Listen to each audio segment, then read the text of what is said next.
Hola, muy buenas noches para todos. Qué bueno poder encontrarnos nuevamente hoy domingo 17 de julio. El día de hoy estaremos finalizando nuestro club de lectura respecto de este libro apasionante que hemos leído durante este mes, de animales a dioses. Hoy es nuestra última sesión y bueno, vamos a terminar de redondear las ideas generales en cuanto a lo que encontramos en la página 345 hasta su final, que es la página 456.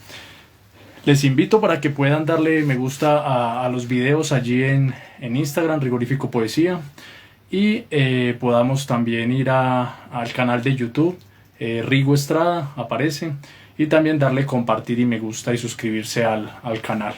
Entonces ya hoy finalizaremos este apasionante libro de este historiador, de Yuval Noah Harari, de Animales a Dioses, un libro supremamente importante y que nos permite tener una visión general de nuestro pasado, nuestro presente y nuestro futuro, y debería ser uno de los libros base para empezar en este mundo de la literatura. El comprender el ser humano en sus tres dimensiones, ¿sí? Pasado, presente y futuro como un ser, nos permite poder asimilar de una mejor manera la demás literatura en la cual nos vayamos a construir como tal en ese proceso de entender qué es el ser humano. Bueno, en la sesión pasada del domingo finalizamos con la parte del capitalismo, donde Harari menciona acerca de lo que es el capitalismo, lo que es sus diferencias con la riqueza, de qué se considera ser capitalista, de cómo se invierten los recursos cuando se es capitalista, mientras que una persona simplemente rica lo único que hace es guardar su dinero y de vez en cuando como mirar cuánto ha ahorrado. Iniciando estas páginas de esta última sesión, él termina hablando un poco también acerca y redondeando este tema del capitalismo, y habla acerca de lo que es el credo capitalista. Entonces toca la historia, por ejemplo, de Colón, ¿sí? De Cristóbal Colón, cómo él para en su momento conseguir recursos supuestamente para viajar a Asia Oriental, ¿no? Que era como lo que se tenía pensado en su momento, encontrar nuevas rutas para llegar a Asia Oriental, y sabemos que pues resultaron fue descubriendo a América. Cristóbal Colón primero intentó obtener recursos en Italia, en Portugal, y pues ninguno quiso invertir en esta hazaña o en esta excursión como tal que quería realizar Cristóbal Colón, y finalmente pues fue la reina Isabel de España la que pudo invertir este dinero y confió en él. Si no estoy mal, creo que el nombre era Isabel, ¿cierto?, de esta reina. Y sin embargo, mucho antes de iniciar esta ruta, pues ya otros países o territorios habían intentado llegar a Asia Oriental, ¿sí? Que era su cometido, pero hubo muchas pérdidas de diferentes inversiones, expediciones, los ingleses, hundimiento de barcos, por ejemplo, el no encontrar nada, el perder lo invertido. Pero bueno, Cristóbal Colón fue el afortunado en su momento. Ahora, Harari nos menciona, por ejemplo, que a partir de que Cristóbal Colón descubrió América y después empezaron pues a colonizar todo este territorio americano, y como mencionábamos la sesión pasada, ¿no? Donde hablamos acerca del imperio inca, del imperio azteca, de cómo llegaron estos conquistadores españoles aparte de Cristóbal Colón, de cómo eran las comunidades que estaban conformadas acá en América en estos diferentes imperios, y cómo los españoles, a través de su astucia, fueron dividiendo a nivel interno estos imperios, porque ya entre sí había unas disputas. Entonces eso permitió que se pudiera dividir a estos imperios y finalmente pues subyugarlos. Entonces menciona que España durante el siglo XVI pues dominó gran parte de Norteamérica, de Sudamérica, de África y parte de Asia, y en su momento Holanda pues estaba era una colonia, ¿sí?, de España, pero que en un plazo más o menos de unos 80 años, gracias a lo que Harari menciona, el credo capitalista, empezó a conocerse o empezó a darse como el tema muy marcadamente de las sociedades anónimas, las empresas privadas y este sistema de crédito financiero, de préstamo como tal, ¿sí? Entonces dice que Holanda empezó a percibir como préstamos y directamente del rey de España, y mientras que el rey de España, por ejemplo, estaba dudando, ¿sí? de prestar dinero, de incursionar o de avanzar más allá de lo que había conquistado en América, no vio más allá, mientras que los holandeses empezaron a asimilar muy bien este sistema de crédito financiero, empezaron a invertir, empezaron a obtener préstamos, pagaban los intereses, y esto permitió que Holanda finalmente, en un plazo más o menos de 80 años, se independizara de España, ¿sí? Se volviera muy robusto sus ejércitos, sus flotas marítimas y demás, y pudieran realizar expediciones. Y fue allí cuando Holanda empezó a explorar otros territorios, ¿sí? Y entonces aquí Harari menciona, por ejemplo, menciona cómo los países o los territorios deben tener algo estructurado desde el punto de vista del respeto de la propiedad privada, ¿sí? Del sistema judicial independiente y del cumplimiento de las leyes. ¿Para qué? Para que haya inversionistas, ¿sí?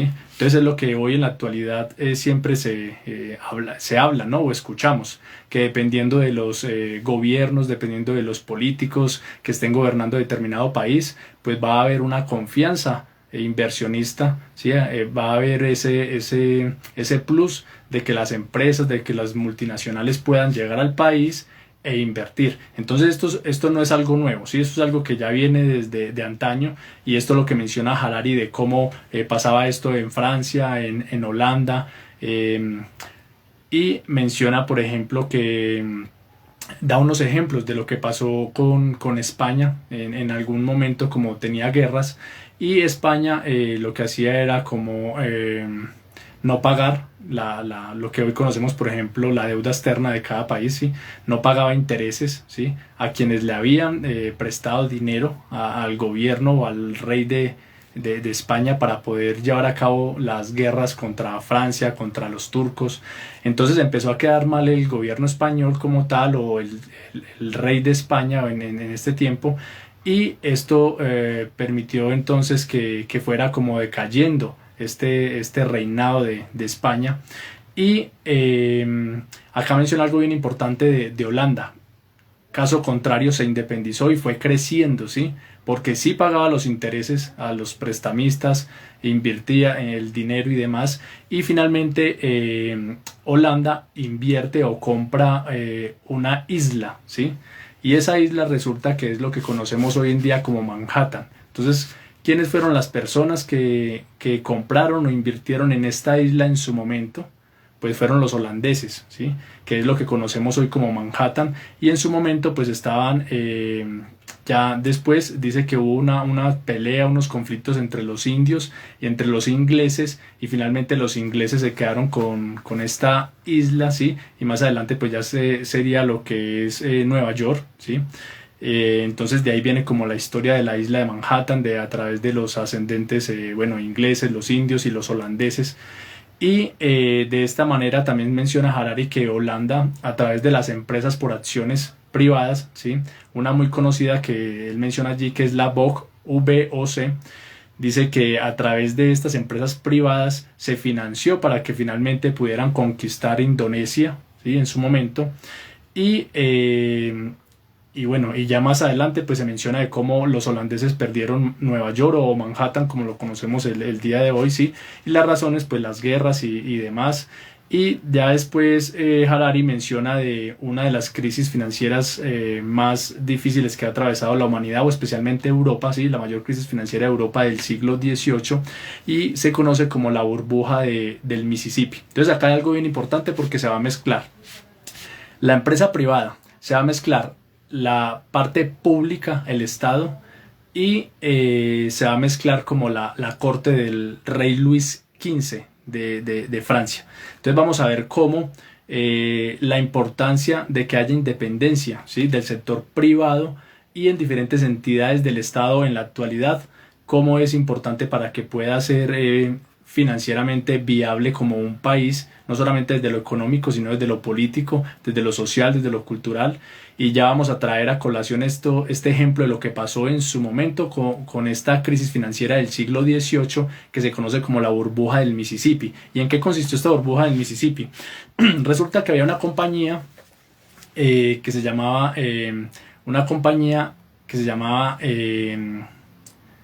que pretendía explorar el valle del río Mississippi, ¿sí? Su propósito era colonizar el valle inferior del río Mississippi, o lo que se conocía en su momento, o se conoce ahora como Nueva Orleans, ¿sí? Y entonces esta compañía estaba radicada en Francia, compañía Mississippi. Y esta compañía tenía un gerente, ¿sí? ¿Y cómo les parece que este señor o este gerente de esta empresa era muy cercano al rey Luis XV? ¿Sí? Entonces lo que hizo este señor se llamaba John Laub, era el director de la compañía Mississippi. Y cómo les parece que el rey Luis XV lo que hizo fue nombrar a este director de esta empresa privada gobernador del Banco Central de Francia, ¿sí? Y lo nombró como Contralor General francés. Entonces, ¿qué pasó? Esta persona, que era el gerente de esta empresa, pues ostentaba 3 cargos, ¿sí?, que en la actualidad sería descabellado que esto ocurriera. ¿Y cuáles eran estos 3 cargos? Primero, era el gran director o gerente de una empresa privada, ¿sí? Segundo, el rey Luis XV de Francia lo nombró gobernador del Banco Central. Entonces, como si dijéramos que acá en Colombia una empresa privada muy importante, imaginemos cualquier empresa privada, un conglomerado privado que maneje mucho dinero, que licite por ejemplo con el Estado, o que tenga gran influencia en la parte económica de Colombia. Ya ustedes pensarán en cualquier conglomerado de estos. Imaginemos que esa persona muy importante desde el sector financiero sea nombrado como el gerente del Banco de la República de Colombia. Entonces imagínense ustedes pues esa situación que parecería descabellada. Eso fue lo que pasó en ese momento, ¿sí?, cuando la burbuja de la crisis financiera en Europa del siglo XVIII. Y aparte de ser esta persona, el gerente de esta empresa privada, ser el gerente del Banco Central, ¿sí?, pues el rey lo nombró Contralor General francés, y esto equivale como a ser ministro de Finanzas. Entonces, coloquemos el ejemplo, que hoy en día el personaje privado, ¿sí?, maneja una empresa privada muy importante, pero a la vez sea el gerente del Banco de la República de Colombia y a la vez sea el ministro de Finanzas. Imagínense usted qué puede hacer esta persona, ¿sí?, qué podría llegar a realizar por alcanzar intereses particulares, ¿sí? Entonces, este personaje de John Laub lo que hizo fue que empezó a vender acciones en el mercado de París, de Londres. ¿De cuál? De esta empresa compañía Mississippi, que supuestamente tenía su propósito de colonizar el valle inferior del río Mississippi o de Nueva Orleans, ¿sí? Y resulta que empezaron a realizar promesas falsas de que las personas invirtieran, compraran acciones de esta empresa, y las personas vendían sus casas, vendían sus propiedades, se endeudaban por comprar estas acciones. Estas acciones, una acción empezó a valer 500 libras en su momento, y después llegó a valer hasta 10.000 libras una acción. Entonces mire el valor que alcanzó a tener esta acción de esta compañía, porque les prometían, mejor dicho, ser ricos de una manera pues rápida y de una manera supuestamente segura. Entonces esto nos hace pensar como en la actualidad en las pirámides, ¿no? Cuando nos prometen como, mire, invierta en tal cosa y usted se va a volver millonario. Entonces mire que esto no es nuevo, ¿sí? De antaño ya se ha venido dando todos estos sistemas. Entonces, ¿qué? Las personas se endeudaban, vendían sus propiedades por comprar las acciones de esta compañía. La acción empezó valiendo 500 libras, después llegó a valer una acción 10.000 libras, y empezó en su momento la especulación. Entonces los especuladores dijeron, venga, esto no es algo sostenible, ¿sí?, lo de estas acciones a este valor. Entonces cuando hay especulación, ¿sí?, en el sector económico y demás, cuando dice que hay especulación en X sector, se empieza a decir, no, se va a quebrar, se va a desvalorizar la acción, va a haber una crisis económica. Entonces, ¿qué pasa en ese momento? Todo el mundo empieza a vender, ¿sí? Entonces, aquellos especuladores se dieron cuenta de esto y dijeron, esos precios son insostenibles del valor que se le ha dado a estas acciones. Entonces empezaron a vender. Y esta empresa, para poderse sostener, ¿sí? Entonces lo que hizo fue empezar a comprar acciones. ¿Quién empezó a comprar acciones? El Banco Central, ¿sí? ¿Y quién era el gerente o el director del Banco Central? Pues el mismo director de la empresa privada. Entonces se estaba beneficiando a sí mismo porque el gerente de esta empresa privada que se estaba yendo a la quiebra, pues ostentaba tres cargos muy importantes. Era el gerente de la empresa, ¿sí? Que se estaba quebrando, pero a la vez era el ministro de Finanzas y era el Contralor General de Francia. Entonces, tres cargos, y él utilizó estos cargos públicos para beneficiarse a sí mismo en su empresa, y a través de su autoridad en el Banco Central lo que hizo fue comprarle acciones a su misma compañía, a la compañía que él dirigía. Pero esto desencadenó en que el Banco Central, al comprar estas acciones, pues se le acabó el dinero de reserva, ¿sí? Ya no podía comprar más acciones y sostener este tema financiero. Entonces, ¿qué hizo el Banco Central? Emitir más dinero, empezó a producir dinero, billete, ¿sí? Para comprar acciones, ¿sí? Entonces, ¿esto qué trajo como resultado? Pues que todo el sistema financiero francés cayera dentro de esta burbuja financiera, ¿sí? De esta crisis. Y como tal, la acción cayó de una manera pues a valer 0 pesos, ¿sí? Entonces cayó a 1000 libras, ¿sí? Y después ya cayó a 0. Entonces recordemos que la acción cuando empezó la vendían a 500 libras, después llegó hasta 10.000 libras, después bajó a 1000 libras y después ya a 0 pesos. Entonces, ¿cuál fue el resultado? Pues que el Banco Central tenía una gran cantidad de acciones que no valían absolutamente nada. Y esto fue lo que repercutió en esa gran crisis, en la mayor crisis financiera de Europa del siglo XVIII. Y en la página 356 del libro, si ustedes lo tienen a mano, dice lo siguiente en cuanto a este tema. Dice: la burbuja del Mississippi fue uno de los desastres financieros más sonados de la historia. El sistema financiero real francés nunca se recuperó totalmente del golpe. La manera en que la compañía del Mississippi usó su poder político para manipular los precios de las acciones y para promover el frenesí comprador hizo que la opinión pública perdiera la fe en el sistema bancario francés y en el talento financiero del rey de Francia. A Luis XV le resultó cada vez más difícil conseguir crédito. Esta fue una de las razones principales por las que el imperio francés de ultramar cayó en manos inglesas. Mientras que Gran Bretaña podía conseguir fácilmente dinero prestado y a bajo tipo de interés, Francia tenía dificultades para obtener préstamos y tenía que pagar por ellos intereses elevados. Con el fin de financiar sus crecientes deudas, el rey de Francia pidió prestado cada vez más dinero a tipos de interés cada vez más altos. Finalmente, en la década de 1780, Luis XVI, que había subido al trono a la muerte de su abuelo, se dio cuenta de que la mitad de su presupuesto anual se destinaba a pagar los intereses de sus préstamos y que se dirigía a la bancarrota.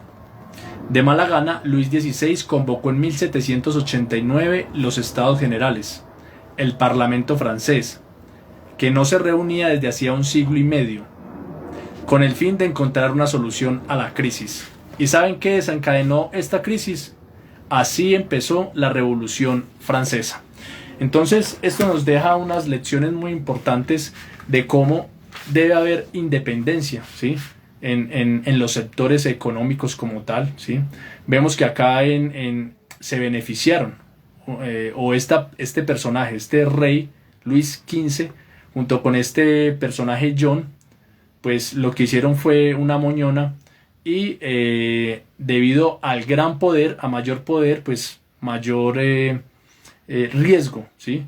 Porque al ser el gerente de la empresa, ser el ministro de Finanzas, al ser el gerente del Banco Central, pues desencadenó en toda esta crisis. Entonces, esa es la importancia de que pueda haber una independencia, y es lo que hoy en día, pues nosotros debemos reflexionar en cuanto a nuestros gobernantes, ¿sí?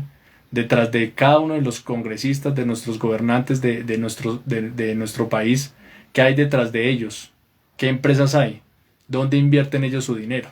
Eso es lo que nosotros tenemos que saber para cuidar el erario como tal. Bueno, después ya Harari menciona, por ejemplo, cómo cayó el imperio francés y cómo el imperio británico pues estuvo por encima del imperio francés, y esto lo que hizo fue crear más empresas anónimas por acciones privadas, ¿sí?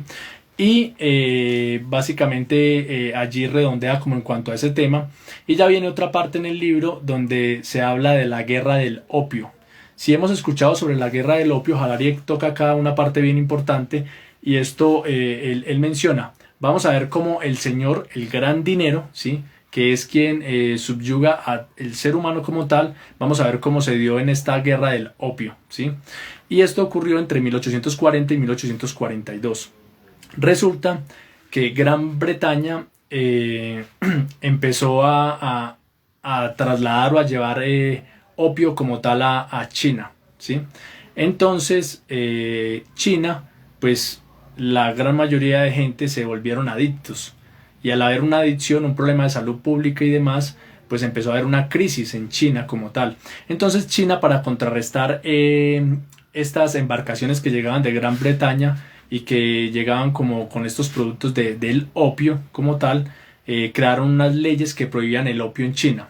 Pero resulta que dentro de estas empresas privadas, ¿sí?, estas empresas anónimas por acciones privadas que estaban interesados en comercializar el opio en China, estaban interesados más en el dinero. No les importaba que los chinos se volvieran adictos, ¿sí?, a este tema. ¿Por qué?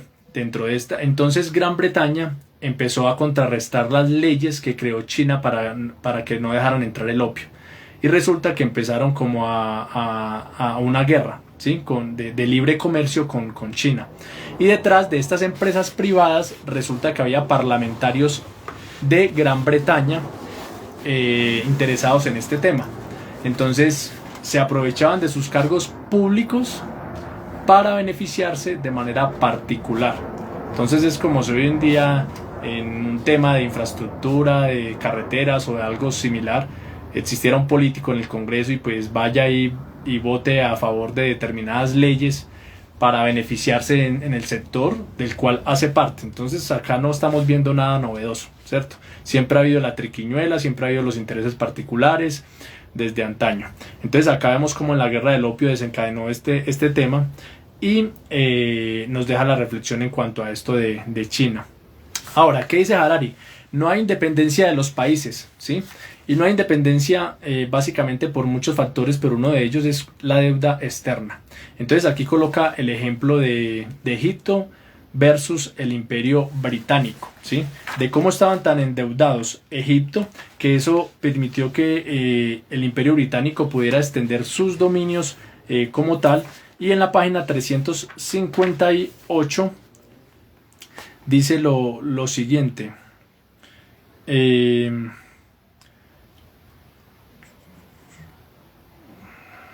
También Egipto aprendió a respetar el largo brazo del capitalismo británico. Bueno, ya vimos cómo sucedió con China y con la guerra del opio. Ahora vamos a ver cómo Egipto sufrió estas consecuencias del brazo, ¿sí?, del largo brazo del capitalismo británico, como lo dice Harari. Dice, durante el siglo XIX los inversores franceses e ingleses prestaron enormes sumas a los gobernantes de Egipto, primero con el fin de financiar el proyecto del canal de Suez, y después para promover proyectos que tuvieran mucho menos éxito. La deuda egipcia se hinchó y los acreedores europeos intervinieron cada vez más en los asuntos egipcios. En 1881 los nacionalistas egipcios ya se habían hartado y se rebelaron. Declararon una abrogación unilateral de toda la deuda externa. A la reina Victoria no le hizo ninguna gracia. Un año después envió a su ejército y a su armada al Nilo, y Egipto se convirtió en un protectorado británico hasta después de la Segunda Guerra Mundial. Entonces, cuando nosotros analizamos la deuda externa de cualquier país, básicamente eso es ser el patio trasero de ese país a quien se le debe el dinero, o del Fondo Monetario Internacional, o del que sea. Entonces no puede haber independencia, ¿sí? Entonces cuando un país le dice a otro, le voy a donar, entre comillas, ¿sí? Las reflexiones que yo hago, le voy a donar tantos millones de dólares para que usted invierta en X cosa en su país. ¿Y qué independencia va a poder tener un país cuando ese que le donó viene a pedir, entre comillas, como beneficios políticos, o implementar diferentes planes internacionales, ¿sí? Dígame con qué independencia un gobierno que recibe ayuda, porque ninguna ayuda, entre comillas, difícilmente va a ser sin ninguna contraprestación, ¿sí? Y más en el tema de la política y demás. Entonces todo esto nos lleva a reflexionar en cuanto a estos temas de que no hay independencia como tal. Entre más deuda externa, entre más le deba un país a otro, pues menos independencia va a existir. Ahora, Harari menciona algo acá muy importante, y nosotros lo hemos escuchado, y se escucha mucho cuando hay, por ejemplo, elecciones en los países, ¿no? Dependiendo de quién quede en el gobierno, pues va a haber una calificación crediticia de un país. ¿Y qué es la calificación crediticia de un país? Harari lo menciona como la confianza que existe, ¿sí?, en los inversores para llegar a ese país y para que la economía se pueda mover. Entonces, ¿qué dice? La página 360. Esta es la razón por la que la calificación crediticia de un país es hoy mucho más importante para su bienestar económico que sus recursos naturales, ¿sí? Entonces nosotros podemos pensar, no, es que es más importante nuestros recursos naturales y demás. Pero dependiendo, si no se pueden explotar o no se tiene la independencia o los recursos para explotar esos recursos naturales, pues va a haber dependencia de otros. Entonces, ¿qué dice Harari? Esta es la razón por la que la calificación de crediticia de un país es hoy mucho más importante para su bienestar económico que sus recursos naturales. Las calificaciones crediticias indican la probabilidad de que un país pague sus deudas. Además de datos puramente económicos, tienen en cuenta factores políticos, sociales e incluso culturales. Un país rico en petróleo, pero sometido a un gobierno despótico, guerras endémicas y un sistema judicial corrupto, recibirá por lo general una baja calificación crediticia. Como resultado, es probable que permanezca relativamente pobre, puesto que no podrá obtener el capital necesario para sacar el máximo partido de sus riquezas petrolíferas. Un país carente de recursos naturales, pero que goza de paz, un sistema judicial justo y un gobierno libre, es probable que reciba una elevada calificación crediticia. Así, podrá obtener el capital barato suficiente para sostener un buen sistema educativo y promover una floreciente industria de alta tecnología. Entonces, aquí se hacen estas reflexiones en cuanto a las calificaciones crediticias, ¿no? Y pues recientemente lo hemos visto, lo hemos vivido, por ejemplo, acá en Colombia, ¿sí? Cuando se cambia de gobierno, entonces dependiendo del gobierno que llegue, entonces ya viene la confianza de inversión o no, y bueno, y todo este tema. Y es lo que Harari llama como el abrazo del oso entre la parte política y la parte del capital, ¿sí? Entonces dice que no solamente repercute en el aspecto económico, sino que también los aspectos sociales de ese país, los aspectos culturales, todo eso influye para que se pueda dar como una calificación crediticia positiva, ¿sí? Bueno, después ya Harari menciona algo muy importante, y dice, los capitalistas más acérrimos o más puros y duros hablan acerca del libre mercado, ¿sí?, en el capitalismo. ¿Y qué es esto del libre mercado? Menciona Harari, explicando el tema del libre mercado, de cómo debe haber cero intervención del poder político en el mercado. ¿Y a cuál mercado nos referimos? Pues al capital, al comercio, ¿sí?, a la oferta y a la demanda, a la venta y a la compra de productos, de bienes y servicios, ¿sí? Entonces, Harari dice que no existe un mercado libre, ¿sí?, como tal, que siempre va a estar influenciado de una u otra manera. Entonces Harari dice, coloquemos el ejemplo de un empresario, y este empresario tiene varios empleados y fabrican zapatos. Entonces él dice, en el libre mercado, si un empleado ve que le están pagando mal, entonces se va para otra fábrica, ¿sí?, donde le paguen mejor por hacer zapatos. Entonces dice que esto va a obligar, entre comillas, al empleador que sea más considerado con el empleado, le respete sus derechos, le pague más por su trabajo, ¿sí? Que en teoría, en principio, esto sería un chaleco antibalas, lo menciona Harari. Pero dice, ¿qué pasa si entonces el empresario de zapatos se reúne con otros empresarios, se colocan de acuerdo para pagar X cantidad de dinero a los empleados y empiezan a monopolizar el mercado, ¿sí? Entonces dice, si el mercado fuera libre, funcionó muy bien hasta el momento en que el empleado se cambió de empresa, ¿sí? Donde le pagaran mejor. Pero cuando se unieron varios empresarios para manipular ese mercado de los zapatos, de las empresas del calzado, pues ya perjudicaron a los individuos o los empleados. Entonces fácilmente eso lo vemos en la actualidad, por ejemplo en Colombia, cuando uno dice que el cartel de los pañales, que el cartel del cemento, que el cartel de X producto o servicio. Entonces uno ve la Superintendencia de Industria y Comercio en Colombia y que varios empresarios y varios actores de un determinado mercado en Colombia se unieron para colocar determinados precios a determinado producto y así quebrar a los más pequeños y que haya competencia desleal. Entonces acá Harari menciona de que no puede ser un mercado libre completamente y que debe estar regulado. Entonces, ¿cuál es la conclusión? De que debe haber un equilibrio como tal. Y Harari menciona lo siguiente. Dice, creer en el libre mercado es tan ingenuo como creer en Papá Noel.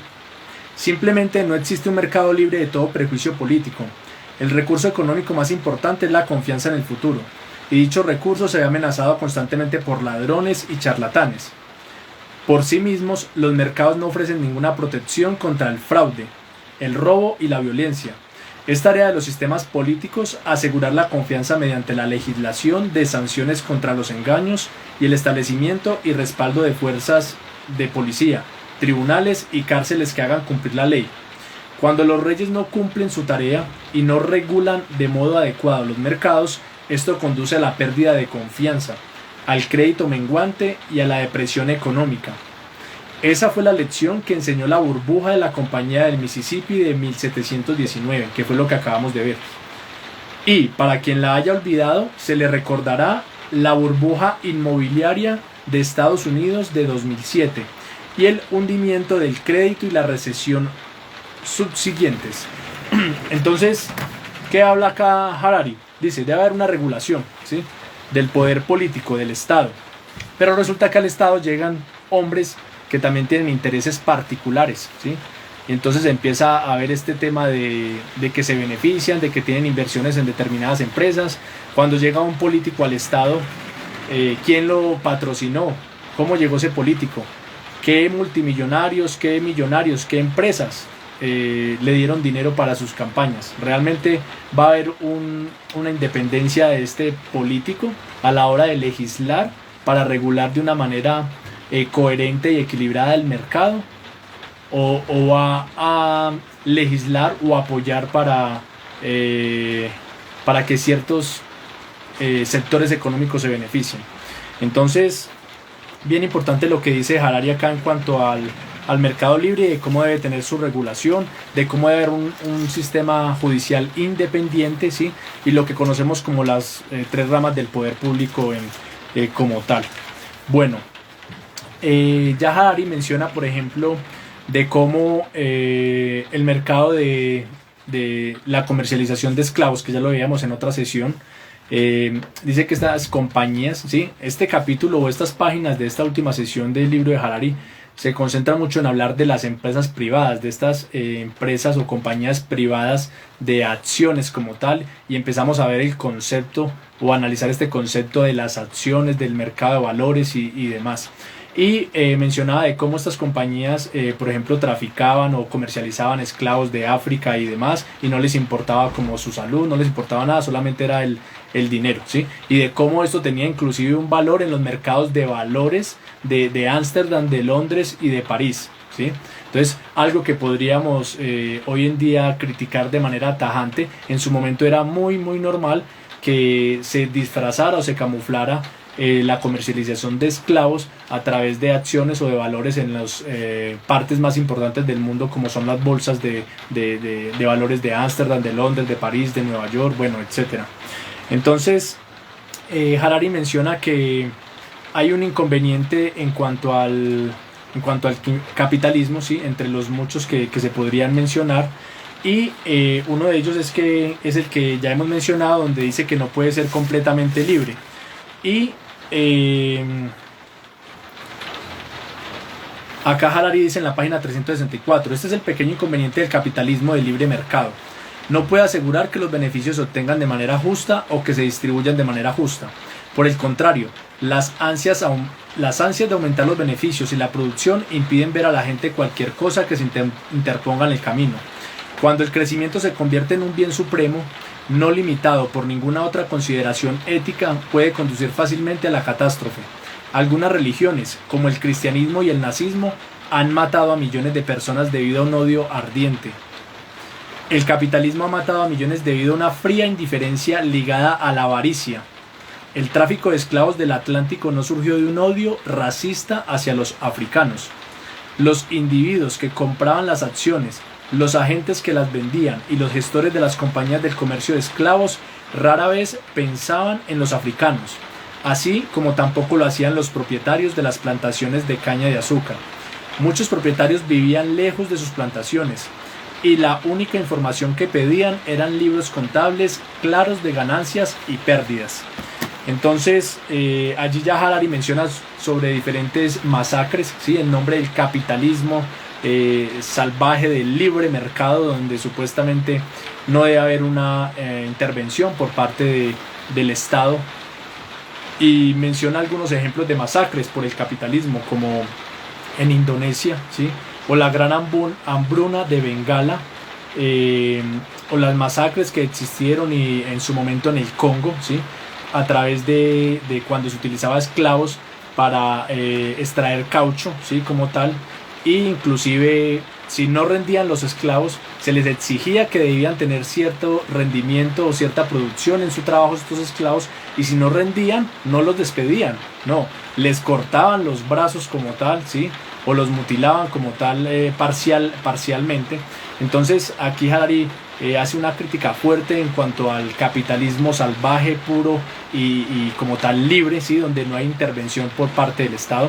Pero también Harari habla en cuanto a cuando se ha intentado alejarse o cambiar el capitalismo salvaje o este tipo de capitalismo, pues ha habido la hecatombe o la desgracia o la mala experiencia del comunismo. También le hace una crítica al comunismo, ¿sí? Y también pues esto es lo que redondea Harari acá. Ya más adelante en el libro Harari menciona de que tarde o temprano nos vamos a ver expuestos al agotamiento de materias primas, ¿sí? Y pues al agotarse las materias primas, pues la oferta, la demanda, todo el sistema como tal va a entrar en una crisis. Y Harari menciona en la página 366 donde dice, ¿sí? En contra de lo que dicen los capitalistas, por ejemplo, como no, es que la producción está creciendo, en algún momento va a haber para todos. Harari lo menciona en palabras de un pastel, ¿sí? Como de una torta. Entonces Harari, ¿qué dice? El pastel económico de 2014 es mucho mayor que el de 1500, pero está distribuido de manera tan desigual que muchos campesinos africanos y trabajadores indonesios regresan al hogar después de un día de arduo trabajo con menos comida de la que disponían sus antepasados hace 500 años. De manera muy parecida a la revolución agrícola, el crecimiento de la economía moderna podría resultar ser un fraude colosal. Bien pudiera ser que la especie humana y la economía global sigan creciendo, pero hay muchos más individuos que viven hambrientos y en la indigencia. Entonces, ¿qué es lo que dice? El capitalismo produce como tal, ¿cierto? Pero está mal es cuando está distribuida la riqueza o el resultado del capitalismo en unas pocas manos. Entonces, per se, el capitalismo no es malo, ¿sí? Y es cuando uno escucha es que realmente debería existir un capitalismo, o sea, de verdad, en Colombia, por ejemplo, ¿sí? Entonces, no es malo el capitalismo. Lo malo es cuando se manipula el mercado como tal para que simplemente unos cuantos se puedan beneficiar, ¿sí? Entonces, después, ya Harari más adelante va a hablar sobre un tema muy importante de la historia de la humanidad, que se conoce como la revolución industrial, ¿sí? por allá en el año de 1830 aproximadamente. Y recordemos que ahorita hablábamos de Gran Bretaña, de cómo se sobrepuso o estuvo por encima de Francia, ¿sí? El imperio británico. Y ya ahorita, hace unos pocos años, sí, que a nivel histórico 1830 eso no es nada, ¿sí? A nivel de historia, cuando uno trata de analizar la historia o estudia la historia, decir 1830, eso es decir ayer. Entonces se menciona de cómo Gran Bretaña, a través de cómo fue creciendo y fue consolidándose a través de la fabricación de textiles, ¿sí? Entonces es donde entra en juego el tema de diferentes máquinas, ¿sí? El vapor, ¿sí? Entonces se habla de la primera locomotora, ¿sí? Que conectó Manchester con Liverpool en 1830, 1825, ¿sí? Y después en 1830 la primera línea comercial, que ahí sí conectó Manchester con Liverpool, y es lo que se conoce como el tema de la revolución industrial. Se empieza a hablar del tema del carbón, de los motores, de la combustión, del petróleo, de cómo se fue de manera simbiótica todos estos elementos, ¿sí? Carbón, motores, combustión, gasolina, bueno, todo esto, cómo se fue mezclando para que existiera realmente lo que dice Harari: revolución industrial es igual a una revolución en conversión de energía. Entonces allí empieza a haber como un avance en la humanidad a través de la energía, ¿sí? Como tal, de la conversión de energía en diferentes formas. Entonces ya empieza a haber un avance más fuerte desde la química, desde la física. Menciona diferentes elementos que se han descubierto en los últimos años, entonces el aluminio, el amoníaco, de cómo se han mezclado estos.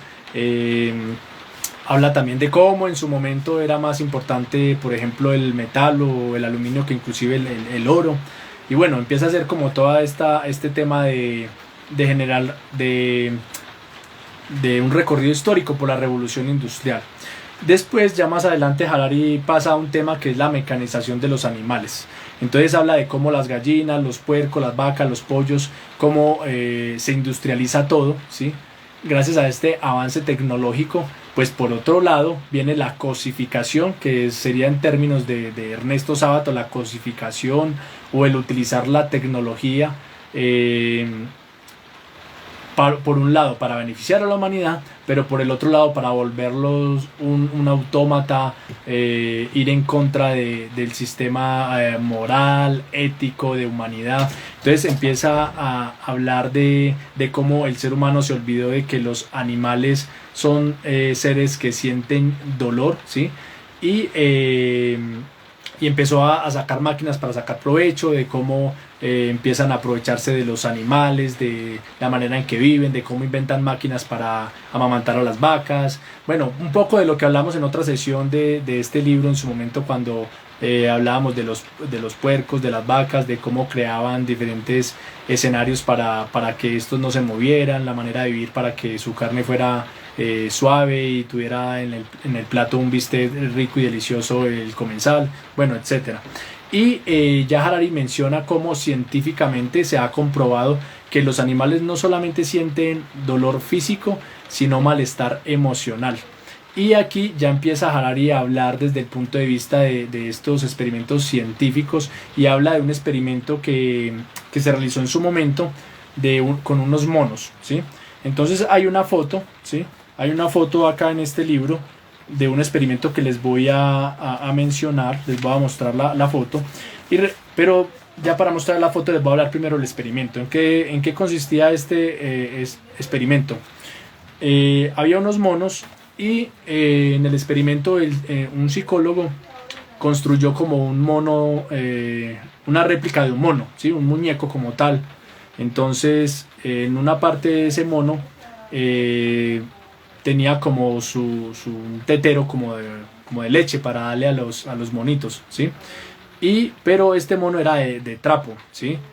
Y de alambre, ¿sí? De alambre, netamente de alambre el mono como tal, simulando ser la mamá de un mono, de este animal, y tener un tetero para que amamantara al mono. Y al otro lado colocó otro mono haciendo semejanza como que fuera también la mamá, ¿sí? Pero la diferencia era que este ya estaba con trapos, ¿sí? No era solamente de alambre, sino que le colocó trapos y el experimento consistía en ver el mono a dónde iba, ¿sí? Si se iba simplemente al mono donde estaba el mero alambre, que simulaba ser la mamá, por la leche, o se iba en busca de aquel otro mono que gracias a los trapos o al material que se utilizó, simulaba ser más la mamá. Entonces él decía, ¿será que los monos se van a ir solamente por el mono de alambre porque es donde está el alimento, donde pueden mamar de ese tetero? ¿O irán a buscar al muñeco de trapo que también se asemeja a su mamá? Por el factor emocional, ¿sí? Entonces acá es donde dice que no solamente sienten dolor los animales, sino que también tienen un malestar emocional o pueden ser sometidos a tener un malestar emocional o a un sufrimiento emocional los animales. Y resulta que en este experimento el mono se abrazaba al muñeco de trapo y se estiraba a mamar del tetero del otro mono donde solamente era de alambre. Entonces el psicólogo decía, ¿será que lo que hizo fue colocar una bombilla? ¿Sí? Entonces dijo, ¿será que va en busca de este otro mono no solamente por el alimento, sino que es por el calor? ¿Sí? Porque le colocó una bombilla. La bombilla la tenía el mono de trapo. Entonces lo que hizo fue realizar el experimento para ver si era por el frío que el mono buscaba al muñeco de trapo y llegó a la conclusión de que no fue así. Y de esta manera pudo demostrar que realmente los animales tienen emociones o pueden estar sometidos a sufrimiento emocional y que este monito no buscaba al frígido mono de alambre solo por el calor de su bombilla, ¿sí? Porque tenía una bombilla, o por el tetero o por la leche, ¿sí? Y acá está como la imagen, se las voy a mostrar. Ahí se puede ver al mono, ¿sí? Entonces miren que uno de esos dos monos que se asemeja a la mamá, pues está más, tiene más apariencia de ser semejante al monito, al bebé, ¿cierto? Pero el mono, mire, va y se abraza y se hace donde, de una manera visual para nosotros, va y abraza al que tiene más cercanía con él o se parece más a él o con el que tiene más afectividad, a pesar de que en el del lado derecho simplemente es un alambre, ¿sí? Ahí no se puede distinguir absolutamente nada, solamente tenía como el tetero o la parte esta para mamar leche, pero el mono se guiaba era para buscar afectividad en aquel ser que pudiera asemejarse más a él. Entonces muy interesante como este estudio que se realizó allí. Bueno, después ya Harari pasa a otro tema que es el consumismo. Entonces aquí ya empieza a hablar de cómo llegó una época de la humanidad donde la oferta superó la demanda. Entonces había un momento donde había productos, se ofrecía determinada cantidad de productos y no era superior como esa oferta. Pero dice Harari, ya estamos en una época donde hay tantos productos y tantas cosas que se ofrece a la humanidad superfluas, sin realmente ser necesarias para la humanidad, pero que estamos en una época de consumismo donde el ser humano pues ha caído en esto, y él lo menciona en sus palabras cuando dice en la página 382, donde dice: todos somos buenos consumidores, compramos innumerables productos que en realidad no necesitamos y que hasta ayer no sabíamos que existieran. Los fabricantes diseñan deliberadamente productos de corta duración e inventan nuevos e innecesarios modelos de productos perfectamente satisfactorios que hemos de comprar con el fin de estar a la moda. Comprar se ha convertido en uno de los pasatiempos favoritos de la gente, y los bienes de consumo se han convertido en mediadores esenciales en las relaciones entre los miembros de la familia, los cónyuges y los amigos. Las festividades religiosas, como la Navidad, se han convertido en festividades de compras. En Estados Unidos, incluso el Memorial Day, que originalmente era un día solemne para recordar a los soldados caídos, es ahora una ocasión para ventas especiales. La mayoría de la gente celebra este día yendo de compras, quizá para demostrar que los defensores de la libertad no murieron en vano. En la Europa medieval, los aristócratas gastaban descuidadamente su dinero en lujos extravagantes. mientras que los campesinos vivían frugalmente, fijándose en cada penique. Hoy en día las tornas han cambiado. Los ricos cuidan mucho de gestionar sus valores e inversiones, mientras que los menos acomodados se endeudan comprando coches y televisores que no necesitan realmente. La ética capitalista y la consumista son dos caras de la misma moneda, una mezcla de dos mandamientos. El supremo mandamiento de los ricos es invierte. El supremo mandamiento del resto de la gente es compra. Entonces, acá ya se hace una crítica en cuanto al tema de llenarnos o de cosas innecesarias, ¿sí? Entonces ya es donde uno escucha, por ejemplo, personas que dicen que el minimalismo, de ser minimalistas, de que poco es más, de llevar una vida más frugal, de no llenarnos de tantas cosas que en el fondo, en vez de ayudarnos, ¿sí?, lo que hacen es perjudicarnos, ¿sí?, cuando no se lleva a cabo el equilibrio, ¿sí? Entonces, aquí recuerdo cuando hablamos en otra sesión del tema del correo electrónico, ¿no?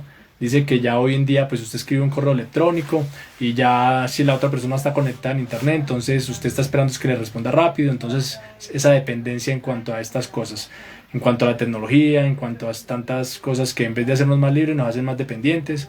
Por ahí ve uno programas donde la gente compra una camisa, compra un jean, compra una prenda de vestir y la utiliza para una ocasión, para una fiesta, y la bota. Entonces muestran la contaminación en los desiertos. Por ejemplo, en Chile he visto unos programas donde hay sectores donde usted va y hay montañas de ropa, ¿sí?, que están contaminando la tierra, porque empiezan a hablar de cuáles son los productos que se utilizan para hacer estas prendas de vestir, todo el proceso del agua, cómo se contamina, para que finalmente alguien compre una prenda de vestir solamente para utilizarla una noche, ¿sí?, en una fiesta, y al otro día tirarla a la basura. Y cómo esto llega al desierto y se ven montañas de toneladas y toneladas de ropa, que fácilmente usted pudiera coger una prenda y llevarla a alguien y esa persona le diría: eso está nuevo, eso no es algo viejo. Entonces empieza a hablar de todo esto del consumismo, hace unas reflexiones en cuanto a este tema que es bien importante. Y Harari menciona: hoy en día hay algo más preocupante que el hambre, ¿sí? Si bien por regla general la gente no se muere de hambre, ¿sí?, si se hace como una estadística del mundo, dice hay algo peor que el hambre. Por regla general la gente no se muere de hambre, pero hay algo que sí está sucediendo, y por ejemplo especialmente en países como Estados Unidos, y es el tema de la obesidad, ¿sí? Entonces allí hace una crítica, una reflexión en cuanto a la obesidad, porque el norteamericano del común, mucha comida chatarra, pizzas, hamburguesas, porque el consumismo o la vida ajetreada que se lleva en ese tipo de países del primer mundo, pues hace que todo sea rápido, que todo sea light, que todo sea desechable. Entonces dice que inclusive en Estados Unidos esto tiene una doble moneda, la obesidad, porque la gente gasta dinero en lo que lo va a convertir en tener problemas de obesidad, pero después van e invierten dinero en dietas, ¿sí?, en dietas para poder controlar el tema de la obesidad y de esta enfermedad. Y dice que inclusive lo que se invierte en dietas en Estados Unidos para contrarrestar la obesidad daría para comer a toda la gente hambrienta del mundo. Entonces vemos como todo este tema ya de problemas del consumismo y de no equilibrar bien como la alimentación. Ya después Harari pasa a otros temas, donde menciona, por ejemplo, de cómo en la actualidad, si bien en los celulares, en las tabletas, en todo, los niños pueden ver jirafas, pueden ver lobos, chimpancés. Menciona que el calentamiento global está perjudicando mucho el mundo, y de cómo, a pesar de que en la tecnología se pueden ver estos animales, pues estos animales como por ejemplo jirafas, lobos, chimpancés están en vías de extinción, ¿sí? Hace una crítica o una reflexión en cuanto al calentamiento global, de cómo el ser humano está como un autómata, de cómo en las empresas las personas en la actualidad funcionan como un reloj suizo, ¿sí?, donde todo es coordinado, donde cada persona en una empresa tiene una función específica, ¿sí? Y esa función específica lo lleva a la reflexión de que se vuelva como una máquina, ¿sí? Que inclusive no tiene que pensar, sino hacer algo mecanizado.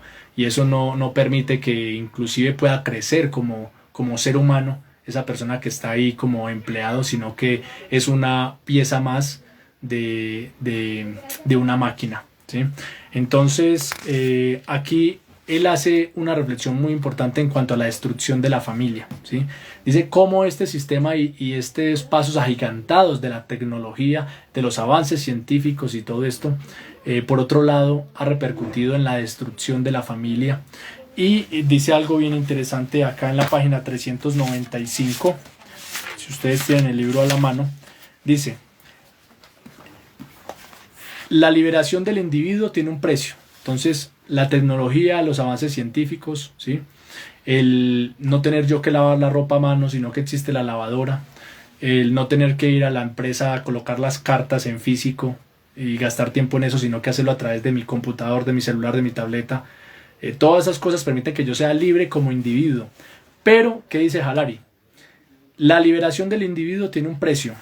Muchos de nosotros lamentamos ahora la pérdida de familias y comunidades fuertes y nos sentimos alienados y amenazados por el poder que el Estado y el mercado impersonales ejercen sobre nuestras vidas. Los estados y mercados compuestos de individuos alienados pueden intervenir en la vida de sus miembros mucho más fácilmente que los estados y mercados compuestos de familias y comunidades fuertes. Entonces aquí yo recuerdo a un video que vi en estos días de alguien que es un politólogo argentino que se llama Agustín Laje, para que ustedes lo busquen allí en internet. El hombre tiene un libro que pues próximamente también lo vamos a leer. El hombre es de derecha, ¿sí? Menciona como una nueva ala, una derecha nueva, ¿sí? Tiene un libro que se llama La batalla cultural, algo así, La batalla cultural. Agustín Laje, politólogo argentino, y veía unos videos donde él habla acerca de esto, ¿sí? De cómo las funciones que deberían ser indelegables se ha dado como al Estado, y por eso es que está la destrucción de las familias, por eso es que en las casas los integrantes de la familia simplemente llegan es a dormir como si fuera un hotel, y la casa deja de ser un hogar, deja de ser una familia por convertirse en un hotel donde simplemente llegan diferentes personas a dormir y pasan su vida en diferentes entornos. Y entonces las responsabilidades de los papás, las responsabilidades familiares se le está delegando a quien no debe tenerlas, ¿sí? Si bien hay una responsabilidad compartida, pues la principal responsabilidad de los sistemas de familia es de los padres. Y dice Harari, o la reflexión a la que uno llega, es que es más fácil tener alienado, ¿sí? Tener a alguien dentro del mundo del consumismo cuando tienen familias débiles, ¿sí? Entonces ya el individuo busca refugio o busca esa satisfacción que no tiene en la familia a través de los lazos fuertes en otras cosas, como lo es el consumismo, por ejemplo. Entonces, muy interesante también este politólogo argentino. Hay muchas cosas con las cuales no estoy de acuerdo. Él, por ejemplo, está en contra de muchos temas que hoy en día en países avanzados se defiende con ahínco, ¿sí? Como el aborto, por ejemplo, los derechos de las comunidades LGTBI, y tiene unos argumentos bastante, podríamos decir, sólidos, ¿sí? Que inclusive pues uno, a pesar de no estar de acuerdo, cuando uno es respetuoso, uno reflexiona, esta persona, a pesar de que no estoy de acuerdo con lo que menciona, sus argumentos tienen apariencia de validez. ¿Y qué lo llevan a uno? Pues a no ser un fanático, porque lo más fácil es decir, no estoy de acuerdo con usted, y uno no busca la manera de reflexionar o debatir. Pues ¿qué lo lleva? A que uno tenga que también leer la postura de estas personas y prepararse y estudiar y empezar a validar sus argumentos. Evidentemente, cualquier persona que dedique muchos años a determinado tema para estar a favor o en contra, y si lleva muchos años en ese campo, pues fácilmente tanto el que está a favor como el que está en contra puede encontrar insumos, ¿sí? Para defender o para estar en contra. Entonces, muy interesante este politólogo argentino, donde habla de la familia, habla de esto. Hay cosas que no comparto, pero pues de eso se trata. Vamos a analizar su libro más adelante, vamos a ver sus posturas, Y pues el gran error es uno pensar que siempre tiene la razón, ¿sí? Y vamos a analizar sus argumentos y algunos los vamos a validar, algunos vamos a estar de acuerdo y otros pues vamos a buscar la manera de poder argumentar el por qué no estamos de acuerdo. Pero de eso se trata como el disenso, ¿sí? O el diálogo. No de ser fanáticos y de simplemente como decir como, si esta persona es de derecha o esta persona es de izquierda o esta persona ya tiene este pensamiento, ser fanáticos y no escuchar, no atender las reflexiones intelectuales o académicas del otro, ¿sí? Bueno, ya para ir finalizando, bueno, ya llevamos 59 minutos, vamos a ir más rápido para finalizar, faltan 2 hojitas de mis apuntes acá. Nada es tan constante como el cambio. Harari menciona, por ejemplo, de cómo el internet se empezó a masificar o a generalizar en el año 1990, que hace tan solo 20 años, y que hoy en día no podemos imaginar vivir sin internet, de cómo avanza la sociedad. Menciona de cómo en nuestra época vivimos en paz, ¿sí? De cómo los indicadores, las estadísticas permiten inferir que vivimos en una época de paz a diferencia de otras épocas de la humanidad, a pesar de que tenemos más armamentos, tenemos las bombas atómicas, armamento para desencadenar guerras que en otro momento pues no se pudieran haber llevado a cabo, y de un solo clic destruir naciones enteras.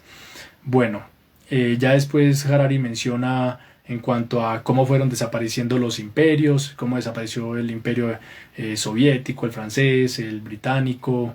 Menciona, por ejemplo, de cómo el premio Nobel de Paz se le debería dar a quien inventó en compañía de otras personas el tema de la bomba atómica, y se refiere a Robert Oppenheimer, ¿sí? Donde dice que inclusive se le debería dar el premio Nobel de Paz a este que influyó, que tuvo gran repercusión para que pudiera existir la bomba atómica hoy. ¿Y por qué? La razón es que el haber inventado la bomba atómica lo que hace es que quien quiera utilizar la bomba atómica, una bomba atómica, pues lo que haría es un suicidio colectivo. Entonces dice que hoy en día las guerras en esa manera, a través de armamentos y a través de bombas atómicas, no se dan, ¿sí? Que las guerras o el ganar territorios o colonizar al otro se da a través de otros mecanismos que va más allá de las guerras. Entonces, que ya aumentó el costo de la guerra, que los beneficios han disminuido. Antes los territorios o los países luchaban por conquistar territorios porque estaban llenos de tesoros, porque iban detrás de los esclavos del otro territorio que querían colonizar, del ganado. Pero hoy en día Harari menciona que eso no son los beneficios, ¿sí? Porque hoy en día, en la actualidad, la riqueza de las naciones está en el capital humano, entonces en los conocimientos técnicos. Entonces dice que si, por ejemplo, hoy se quisiera atacar Hollywood, California, donde funcionan todas estas empresas de Silicon Valley, de Facebook, de Google, pues mucho antes de que llegaran allí a destruir, las mentes brillantes estarían en otras partes. Entonces, que realmente las riquezas de las naciones están en la capacidad humana o en los individuos, ¿sí? Que desarrollan toda esta tecnología, y por lo tanto ya no son los mismos beneficios que se conseguían antes, cuando se desataba una guerra. Bueno, ya para ir terminando, en los últimos 2 capítulos del libro, Harari menciona el tema de la felicidad, analiza lo que es la felicidad, de cómo ésta se considera subjetiva en algún momento, de cómo el dinero produce o no produce la felicidad y hasta qué momento produce la felicidad. Dice que después de que alcanza un punto de usted tener dinero, pues ya no va a tener más felicidad, se vuelve algo rutinario.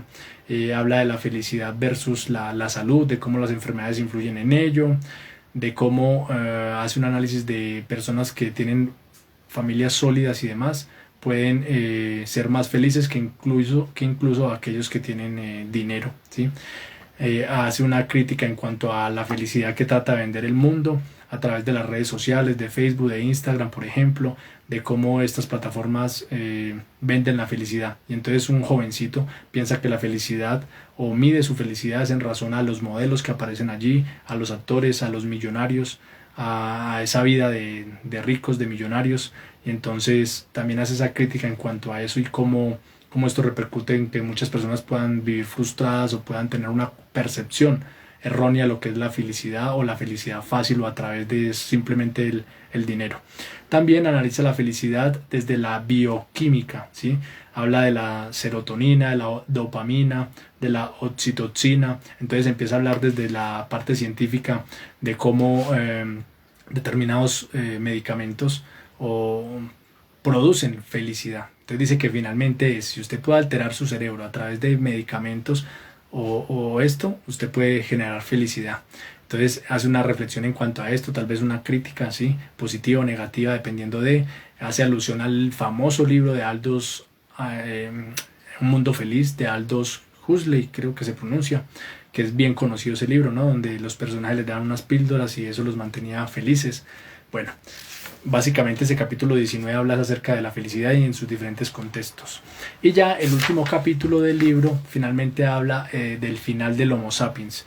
Y ya menciona cómo se está alterando el ADN del ser humano, de cómo habla de la ingeniería biológica, de cómo por ejemplo un experimento con un conejo y lo manipularon genéticamente para que éste en la oscuridad pudiera alumbrar, pudiera ser fluorescente a diferencia de los otros conejos.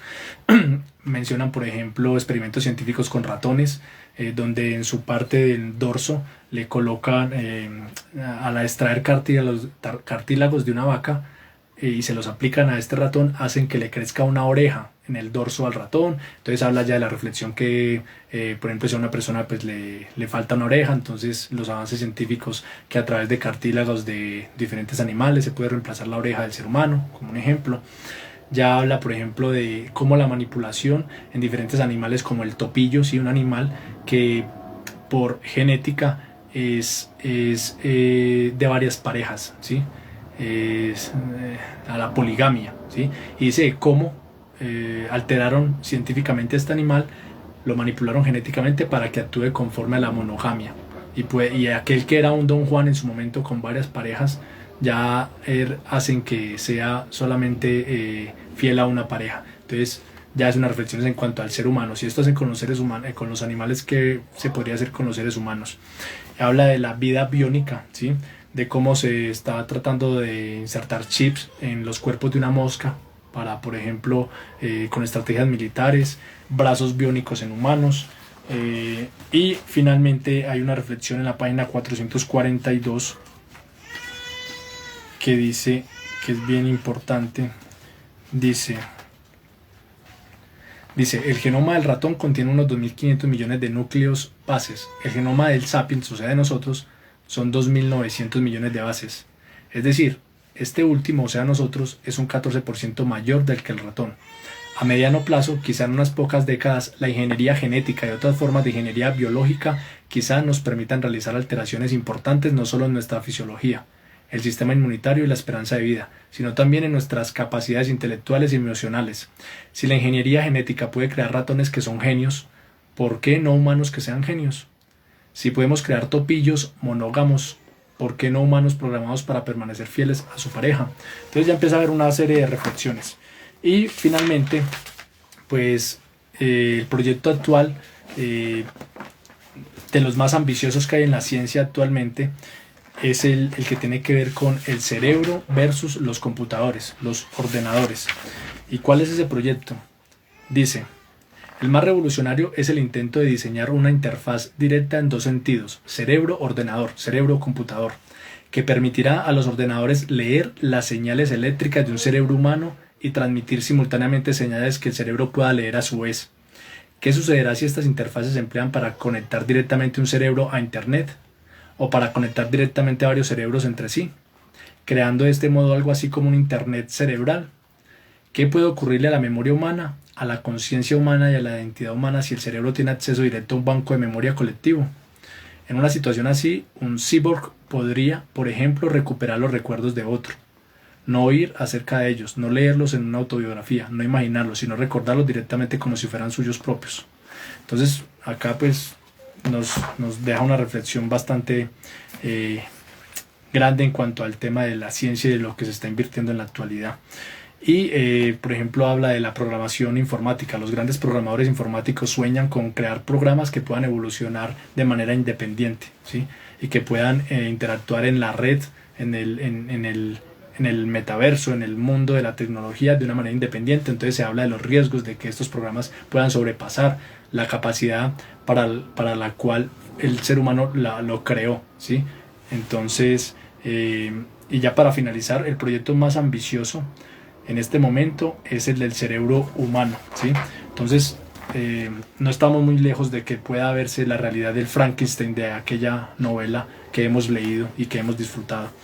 Ya para terminar, dice lo siguiente: el proyecto más ambicioso, el proyecto Cerebro Humano, fundado en 2005, espera recrear un cerebro humano completo dentro de un ordenador, con circuitos electrónicos en el ordenador que imiten las redes neurales del cerebro. El director del proyecto ha afirmado que, si tiene la financiación suficiente, en 1 o 2 décadas podremos tener un cerebro humano artificial dentro de un ordenador que podrá hablar y comportarse prácticamente como lo hace un humano. Si tiene éxito, eso significaría que después de 4000 años de dar vueltas dentro del pequeño mundo de los compuestos orgánicos, la vida irrumpirá de repente en la vastedad del reino inorgánico, dispuesta a adoptar formas que superarán nuestros sueños más fantásticos. No todos los expertos están de acuerdo en que la mente funcione de una manera análoga a la de los ordenadores digitales de hoy en día, y si no lo hace, los ordenadores actuales no podrán simularla, pero sería muy necio rechazar categóricamente la posibilidad antes de comprobarlo. En 2013 el proyecto recibió una ayuda de 1.000 millones de euros de la Unión Europea. Entonces, bueno, esta es la reflexión que deja finalmente Harari. Ahorita vamos a empezar en el club de lectura. Nuestro próximo libro será también de Yuval Noah Harari. Fenomenal este libro, lo hemos disfrutado mucho, de Dioses Animales. Vamos a continuar con otro libro de este historiador israelí, donde ya vamos a hablar más de la parte de la inteligencia artificial, ¿sí? Este historiador escribió este libro que se llama Homo Deus, ¿sí? Entonces, breve historia del mañana, ¿sí? ¿Qué nos deparará el futuro? Entonces, cuando tu smartphone te conoce mejor de lo que te conoces a ti mismo, ¿seguirás escogiendo tu trabajo, a tu pareja y a tu presidente? ¿O lo hará por nosotros el smartphone o la tecnología? ¿Creemos ser independientes o realmente somos esclavos de la tecnología y no nos damos cuenta? Bueno, va a estar muy interesante este libro. Muchas gracias por asistir a este club de lectura. Espero que hayan disfrutado estas 4 sesiones del libro de Animales a Dioses de Harari, y que podamos disfrutar y reflexionar en cuanto a esto. Que pasen una feliz noche. No olviden, por favor, darle compartir a estos videos en Instagram, Rigorífico Poesía, ir al canal de YouTube, Rigo Estrada, darle me gusta y darle suscribirse al canal de YouTube y compartir estos videos donde promovemos la lectura de estos importantes temas. Feliz noche.